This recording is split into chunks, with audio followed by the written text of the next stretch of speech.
Donald Trump Saudi আরবে আসছে।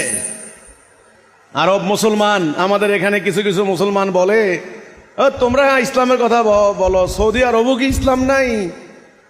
আছে তো। ডোনাল্ড ট্রাম্প গেছে সৌদি আরব, $100 বিলিয়ন অস্ত্র চুক্তি করছে। কাতারের আমির সাহেব 300 কোটি নাকি 30 কোটি ডলার মূল্যের বিমান, পৃথিবীর অন্যতম অভিজাত বিমান উপহার দিছে। শোনেন, বিমান উপহার দিছে, মারাত্মক ব্যাপার স্যাপার। এবার ওনার মনোরঞ্জনের জন্য মুসলমান পর্দানুসীন নারী, মুসলমান মেয়েদের লম্বা লম্বা চুল, আমগো সকিনাদের মতো খাটো খাটো চুলওয়ালা একটাও নেয় নাই, লম্বা লম্বা চুলওয়ালা করে একত্রিত কইরা নাইচা চুল দেখাইয়া ডোনাল্ড ট্রাম্পের আর কি দেখাইছে আল্লাহই জানে। চুল দেখাইয়া ডোনাল্ড ট্রাম্পের মনোযোগ আকর্ষণ করাইলা, আর আমার মেয়েদের মাথার চুল দেখা যায়। এটার জন্য আমাদেরকে কত গালি, কত কিছু কইলা। ওই সমস্ত ফতুয়াবাজরা এখন কোথায়?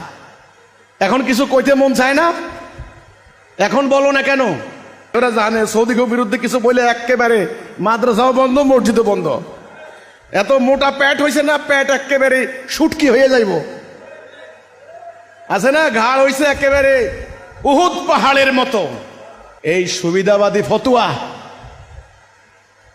ডোনাল্ড ট্রাম্প, আমেরিকার খ্রিস্টান প্রেসিডেন্ট, খ্রিস্টানের মনোরঞ্জনের জন্য মেয়েরা যে এই যে চুল খোলা রাইখা আনন্দ নাইচা গাইয়া মনোরঞ্জন করে দিল। ফতুয়াবাজি কোথায় গেছে এখন?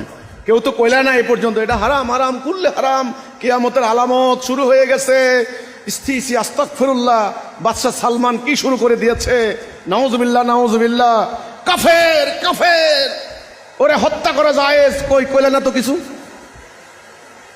হিজবুত তাওহীদের মেয়েরা শালীনতার সঙ্গে, ভদ্রতার সঙ্গে মাথা ওড়না দিয়ে সুন্দর মতে সালোয়ার কামিজ পরে, তাদের লজ্জাস্থান যথাযথ আবৃত করে, ফরেজ গাড়ির পোশাক পরে তারা আন্দোলনের কাজ করে। আর তোমরা মিথ্যাচার করো, অপপ্রচার। কোথায় গেছে এগুলি এখন?